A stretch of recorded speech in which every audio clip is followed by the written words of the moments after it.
আমি ভারতকে সাবধান করে দিচ্ছি, বাংলাদেশের দিকে খবরদার কুনজর দিবে না। বাংলাদেশ সিকিম ভুটান নয়। বাংলাদেশ 18 কোটি মুসলিম জনতার, তাওহিদি জনতার দেশ। এদেশ একটি মসজিদ, এটা আমাদের পবিত্র ভূমি। এদিকে যদি চোখ তুলে তাকাও, সে চোখ উপড়ে ফেলা হবে। এদিকে যদি পা বাড়াও, সে পা ভেঙে দেওয়া হবে। এদিকে হাত বাড়াও, হাত কেটে নেওয়া হবে।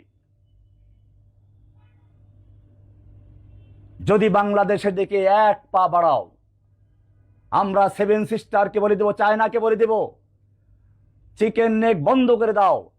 সেভেন সিস্টারকে স্বাধীনতার আন্দোলনে ঝাঁপিয়ে পড়তে বলো। কাশ্মীরকে বলবো, তোমরা স্বাধীনতার জন্য তৈরি হও। पाकिस्तान अफगानिस्तान से मैं कहता हूं कि तुम कश्मीर के साथ मदद करो, कश्मीर के आजादी के लिए काम करो।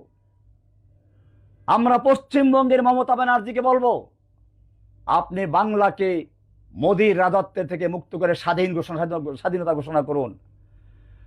এভাবে ভারতের প্রত্যেকটা প্রদেশ, খালিস্তিনি সেই শিখদেরকে বলবো, তোমাদের সময় এসেছে, এখনই তোমরা স্বাধীনতার ডাক দাও।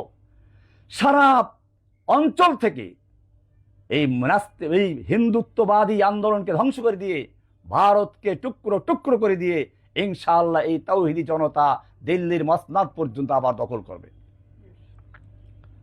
সুতরাং আমি ভারতকে বলবো, বাংলাদেশকে নিয়ে বাড়াবাড়ি করো না। জসিমউদ্দিন রহমানিকে নিয়ে বাড়াবাড়ি করো না। জসিমউদ্দিন রহমানি কোনো জঙ্গি নয়, তোমরা তাকে জঙ্গি বানিয়েছ। তওবা করো।